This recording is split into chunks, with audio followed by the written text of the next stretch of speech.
रिद्धिमा, सक्षम, सौम्या, शिवम, श्रीजा, उत्कर्ष प्रेजेंट है, doesn't matter. We will हम सब अभी क्लास शुरू करेंगे और नैतिक शिक्षा और महात्मा हंसराज के बारे में पढ़ेंगे। पाठ 12, पृष्ठ संख्या 37, पाठ 12, चैप्टर 12। तो आज महात्मा हंसराज कौन थे? वे दयानंद के अनुयायी थे जिन्होंने आर्य समाज में के कार्य में बहुत योगदान दिया। उनके बारे में हम पढ़ें। महात्मा हंसराज के जीवन का संक्षिप्त परिचय देने के लिए उसे 3 भागों में बांट सकते हैं। प्रथम, द्वितीय और तृतीय।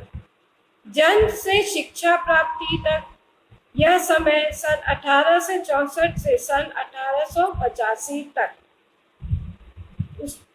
21-22 वर्ष का है।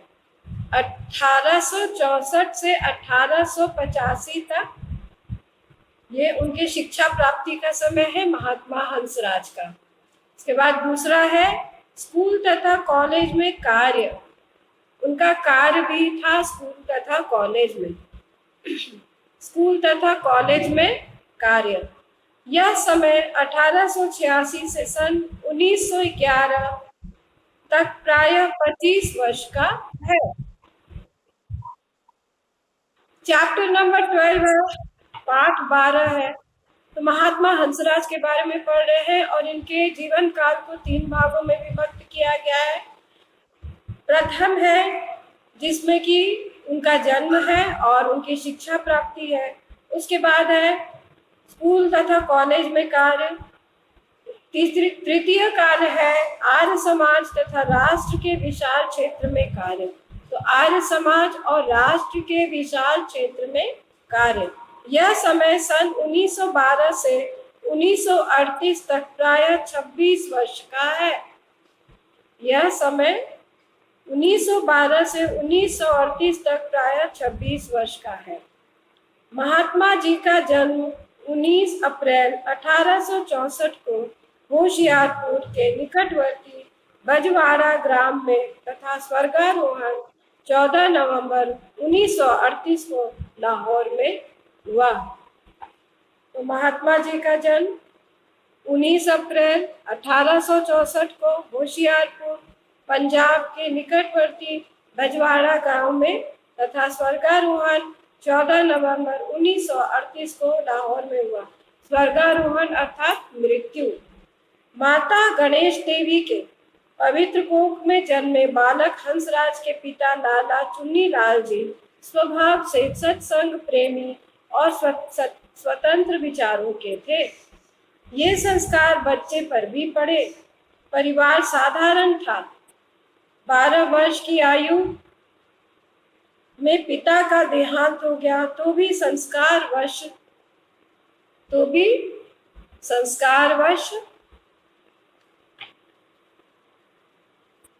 इस बालक में प्रभु भक्ति, कठोर परिश्रम, सादगी तथा तपस्या के बीच पनपते रहे। तो इनके पिता का देहांत तो बहुत छोटी उम्र में हो गया। वे जब बहुत बालक थे तभी उनका देहांत हो गया, परंतु संस्कार ऐसे पड़ गए कि वे कठोर परिश्रम वाले, सादगी से चाहने वाले तथा तपस्या के बीच इनमें पनपते रहे।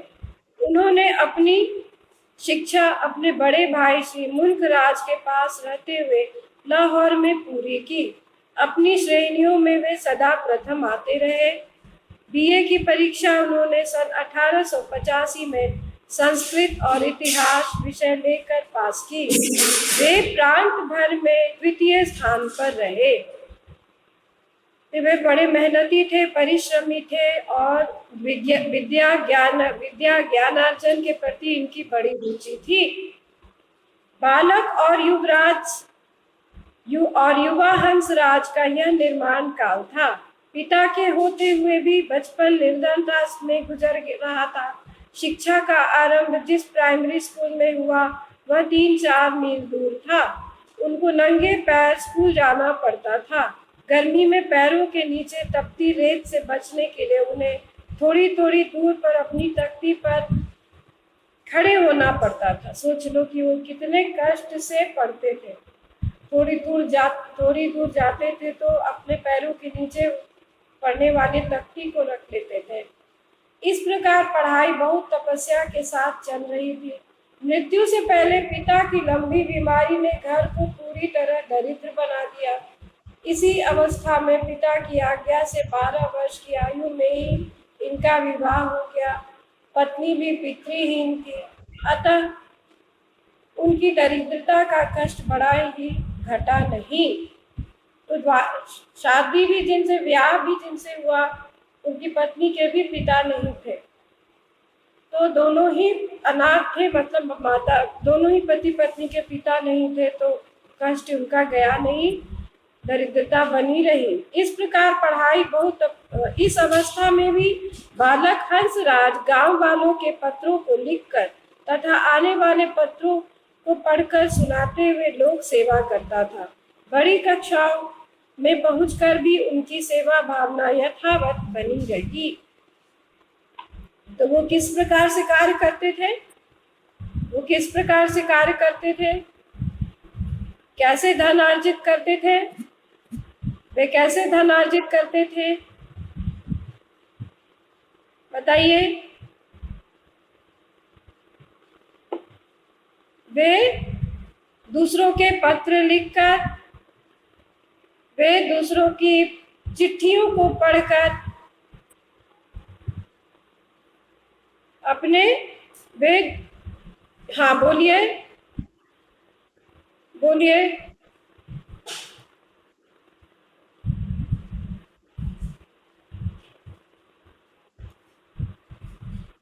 वो किस प्रकार से धन अर्जित करते थे?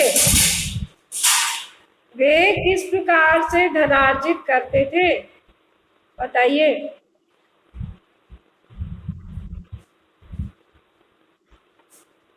बोलो अंकुर। वो कैसे धन का अर्जन करते थे? वो दूसरों के पत्र को लिख करके, वे हाँ, गांव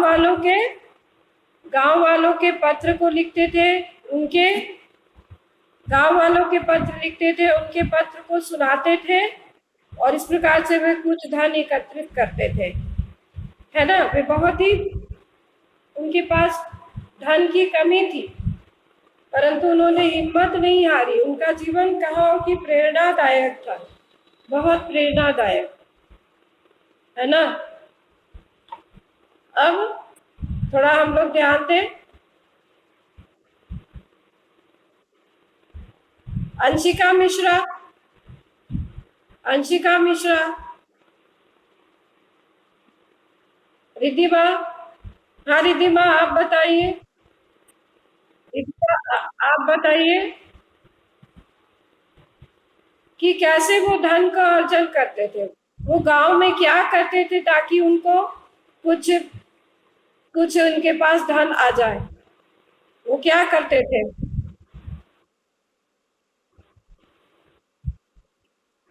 हाँ, पत्र लिख देते थे या पत्र बांट देते थे, पत्र सुना देते थे। वो यही काम करते थे जिससे उनके पास कुछ धन आ जाया करता था। इस अवस्था में भी बालक हंसराज गांव, अच्छा उसके बाद इस बीच सन 1877 अप्रैल में जब महर्षि दयानंद लाहौर आए तो उनके दर्शन से हंसराज अत्यंत प्रभावित हुए। पंडित गुरुदत्त, लाला लाजपत राय, राजा नरेंद्र नाथ, द्वारकादास आदि इनके सहपाठी थे। ये सभी आगे चलकर पंजाब की प्रमुख हस्ती बने।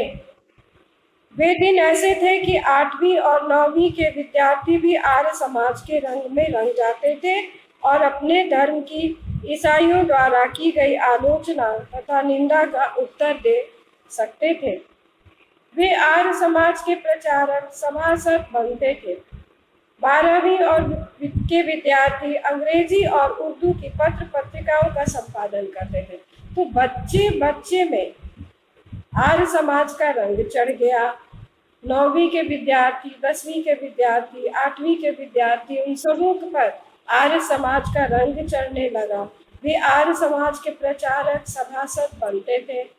12वीं के विद्यार्थी अंग्रेजी और उर्दू की पत्र पत्रिकाओं का संपादन करते थे। हंसराज और उनके साथी लाजपत राय और गुरुदत्त ने ये सब कार्य किए। कॉलेज की पढ़ाई समाप्त करने से पहले ही वे तीनों आर्य समाज के उत्साही सभासद बन गए। कौन कौन बन गए बताइए, बताइए कौन कौन बने, कौन कौन बने?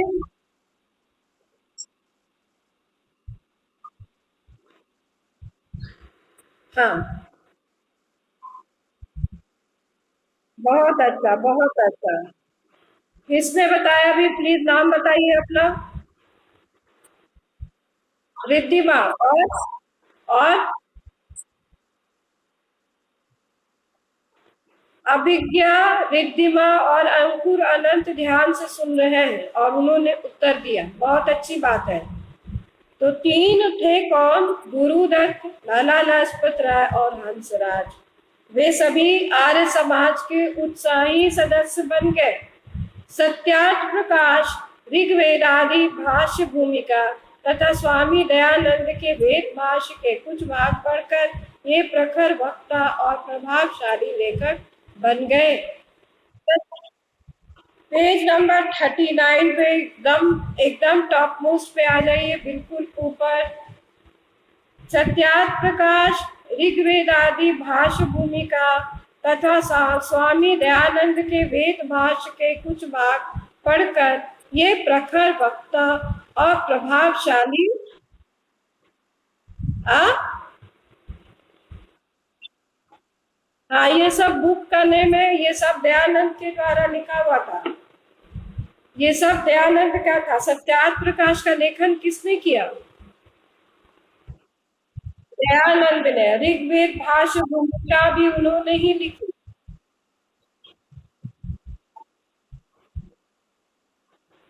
सत्य और असत्य के ज्ञान के लिए इन्होंने सत्यार्थ प्रकाश की रचना की। किसने? स्वामी दयानंद ने। फिर ऋग्वेद आदि भाष्य भूमिका, ऋग्वेद को परिभाषित, व्याख्या इत्यादि किया इन्होंने। उन तो एक दूसरी पुस्तक लिखी, ऋग्वेद आदि भाष्य भूमिका, ऋग्वेद भाष्य भूमिका और दयानंद के वेद भाष्य से के कुछ भाग पढ़कर ये प्रखर वक्ता और प्रभावशाली लेखक बन गए तथा अनोखे आत्मविश्वास के साथ आर्य समाज के नेतृत्व की ओर कदम बढ़ाने लगे। इस संबंध में एक रोचक संस्मरण है। ऋषि दयानंद की मृत्यु पर एक शोक तथा जालंधर में पंडित शिव नारायण वकील की कोठी पर हुई एक शोक सभा हुई। जालंधर में पंडित शिव नारायण वकील की कोठी पर हुई। योग्य वक्ता लाहौर से बुलाए गए। योग्य वक्ता लाहौर से बुलाए गए, ठीक है। उनके स्वागत के लिए वकील साहब जब अपने साथियों के साथ रेलवे स्टेशन पर पहुंचे तो उन्हें दो दुबले पतले विद्यार्थी युवक वहां दिखाई दिए। उन्होंने आपस में यही कहा कि लाहौर वालों ने हमारे साथ मखौल किया कि ये लड़के ही भेज दिए। दुबले पतले वकील साहब बोले कि कैसे ये दुबले पतले लड़कों को भेज दिया मेरे स्वागत के लिए। परंतु जब लाला हंसराज ने उर्दू में और पंडित गुरुदत्त ने अंग्रेजी में ऋषि दयानंद के गुणों का वर्णन किया तो 1 दर्जन से अधिक वकीलों में से किसी का हौसला नहीं हुआ कि उनके धन्यवाद के लिए 4 शब्द भी कर सके। वे बिल्कुल अचंभित थे। पहले तो इन्होंने जो कहा, लाहौर से जो बुलवाए गए थे उन्हें बहुत अपमानजनक लगा था कि दुबले पतले लड़कों को हमारे स्वागत के लिए भेज दिया गया है। लेकिन नहीं, कहाँ से बुलाए गए थे ये लोग? जालंधर से। हाँ तो हाँ, तो वे बहुत पहले तो वे अपमानित महसूस किए, परंतु जब उन्होंने दयानंद पर अपने व्याख्यान दिए, उनके गुणों पर व्याख्यान दिए, तो इनमें जरा भी हिम्मत नहीं हुई, साहस नहीं हुआ कि इनके तारीफ में आगे आए, बड़ाई में आगे आए, इनके प्रशंसा में कुछ शब्द कहें। किनके बारे में? गुरुदत्त और पंडित हंसराज के बारे में। स्वामी दयानंद का देहावसान सन 1883 में अजमेर में हुआ। उनकी सेवा के लिए लाहौर में से भी आर्यजन गए हुए थे। वहां से लौटकर उन्होंने तथा लाहौर के अन्य ऋषि भक्तों ने आर्य समाज की ओर से ऋषि का स्मारक बनाने का निश्चय किया। यह स्मारक दयानंद एंग्लो वैदिक डीएवी स्कूल के रूप में 1886 में बना। नवजवान हंसराज ने अवैतनिक मुख्याध्यापक का कार्यभार संभाला। उनके बड़े भाई मुल्कराज लाहौर में ही नौकरी करते थे। उन्हें इस समय 80 रुपये मासिक मिलते थे। युवा हंसराज अपनी समस्या, तो क्या हुआ, यह उनकी याद में 1983 में जो है देहावसान हो गया, अर्थात मृत्यु हो गई महर्षि दयानंद की। तो उनकी याद में एक स्मारक बनाया गया। यह स्मारक दयानंद एंग्लो वैदिक स्कूल के रूप में 1886 में हुआ। तो डीएवी का निर्माण कब हुआ? 1886 में,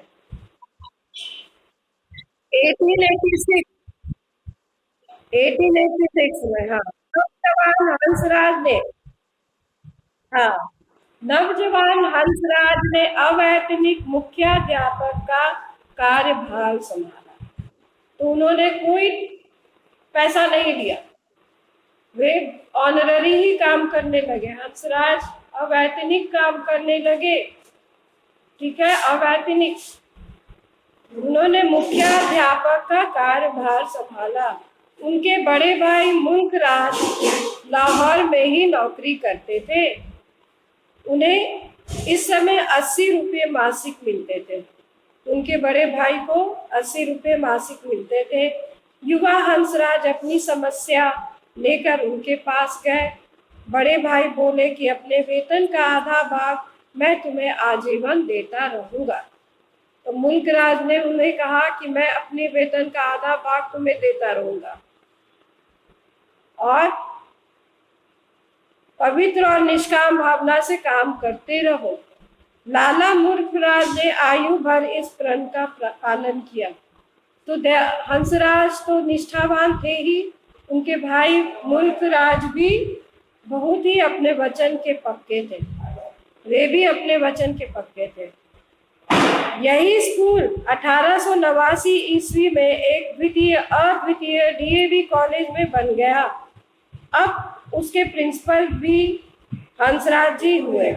जनता ने जब आपको महात्मा हंसराज नाम से सम्मानित किया, महात्मा जी 25 वर्ष तक इस संस्था में अवैतनिक प्रिंसिपल रहे। सोचो कि वो बिना पैसे के वहां काम करते रहे, बिना पैसा, उनको 1 रुपया नहीं मिलता था।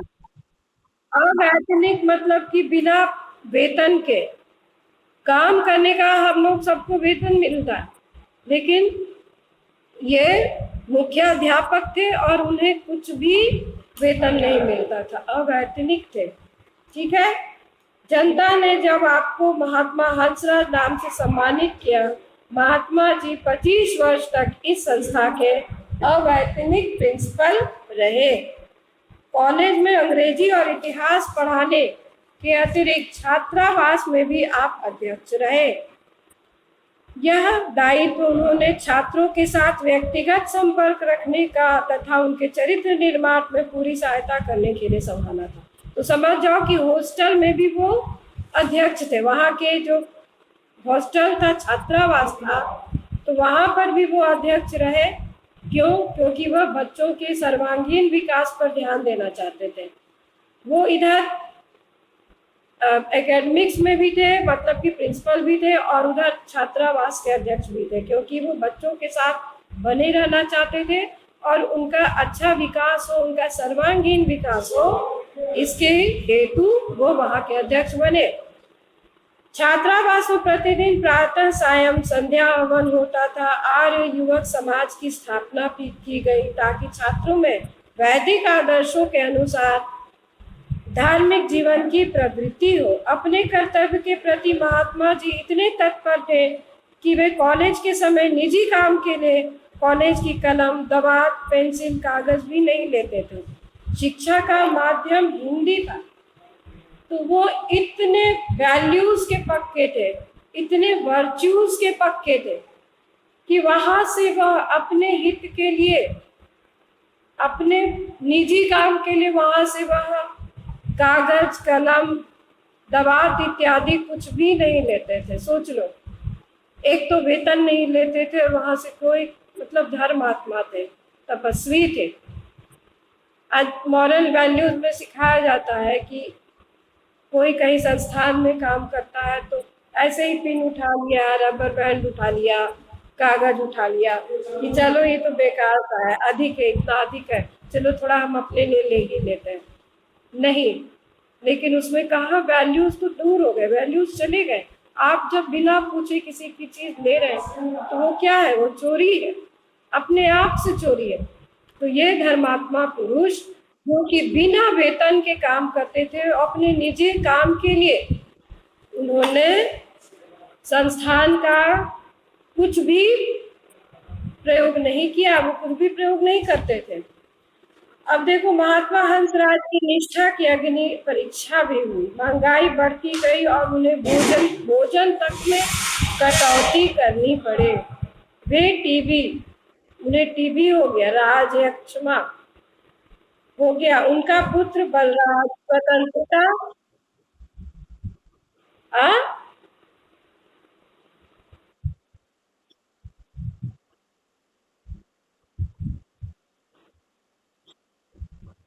उनको उनके भाई मुल्कराज 80 रुपए में से 40 रुपए प्रति माह देते थे, वो उसी में अपना खर्च चलाते थे। अब देखो आगे, अब उस समय की बात है, आज से 150 साल पहले की बात है। उन्हें टीबी हो गया, खाना में कटौती करना पड़ा। उनका पुत्र बलराज स्वतंत्रता संग्राम में राजद्रोह के अपराध में गिरफ्तार हो गया। मुकदमे के लिए पैसे न थे। उसे पहले काला पानी तथा अपील करने पर 7 वर्ष का कारावास मिला। इसी बीच महात्मा जी की पत्नी चल बसी। बड़े भाई मुल्कराज भी आर्थिक संकट में फंस गए और महात्मा जी के छोटे पुत्र बोधराज को निमोनिया हो गया। पर महात्मा जी ने इन विपत्तियों का सामना चट्टान के समान अचल रहते हुए किया। सोच लो कि उनके ऊपर विपत्ति का पहाड़ टूट पड़ा, फिर भी वे डटे रहे। वे स्वयं, उन्हें टीबी हो गया, उनका पुत्र राजद्रोह में जेल चला गया। राजद्रोह क्या, अंग्रेज के खिलाफ उसने कुछ स्वतंत्रता संग्राम छेड़ा था, तो उन्हें काला पानी की सजा। पत्नी चल बसी, पुत्र भी, छोटे पुत्र को निमोनिया हो गया।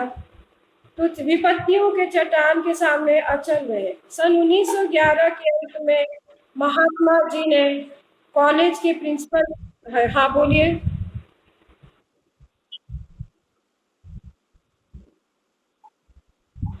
टीबी हंसराज को हुआ था, निमोनिया हुआ था। बोधराज को निमोनिया। हालांकि यहाँ पर आर्थिक संकट में उनके बड़े भाई भी फंस गए। छोटे पुत्र बोधराज को निमोनिया हो गया। हालांकि यहाँ स्पष्ट नहीं है कि उनके छोटे पुत्र की मृत्यु हुई या नहीं, ये यहाँ स्पष्ट नहीं है। अब देखो, सन 1911 में के अंत में महात्मा जी ने कॉलेज के प्रिंसिपल के पद से त्याग पत्र दे दिया। इस समय उनकी आयु 48 वर्ष की थी, जिसमें अधिकांश प्रिंसिपल बनते हैं। जब उन्होंने अपना सारा समय आर्य समाज को दे दिया, आर्य प्रादेशिक प्रतिनिधि सभा के प्रधान के रूप में, आर्य प्रादेशिक प्रतिनिधि सभा आज भी है, और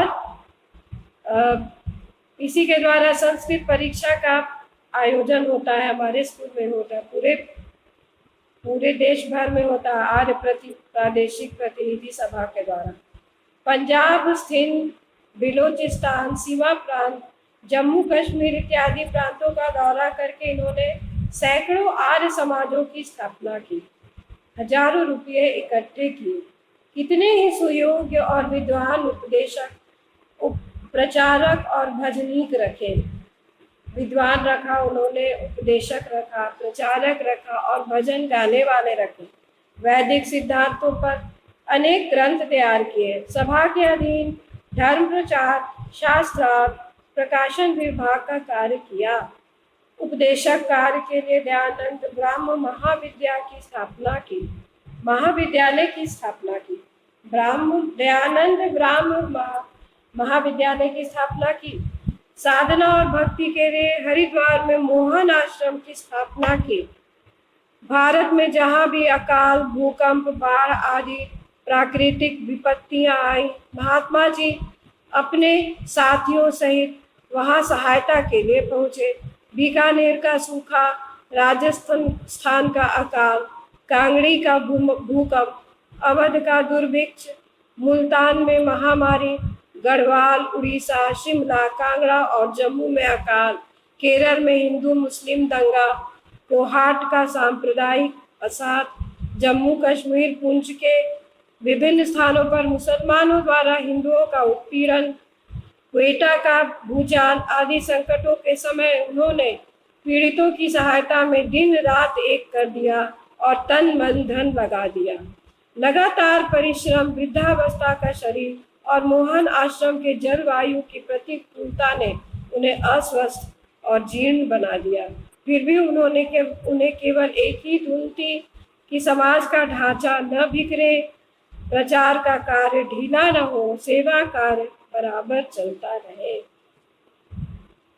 तो यहाँ पर गद्य भाग तो समाप्त हो गया।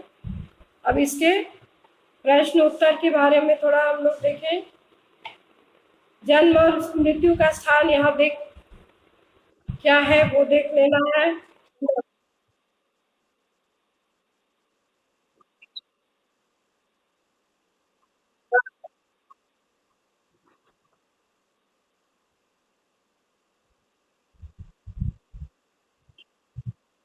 ठीक है, और ये बताओ महात्मा हंसराज के बड़े भाई का क्या नाम था?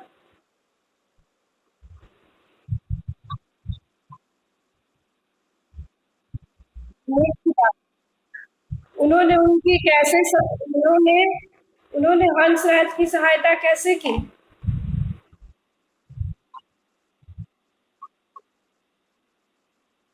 अपने वेतन का आधा भाग। हाँ, अपने वेतन का आधा भाग उन्होंने किसे दिया? हंसराज जी को दिया। हाँ, ठीक है, बहुत अच्छे।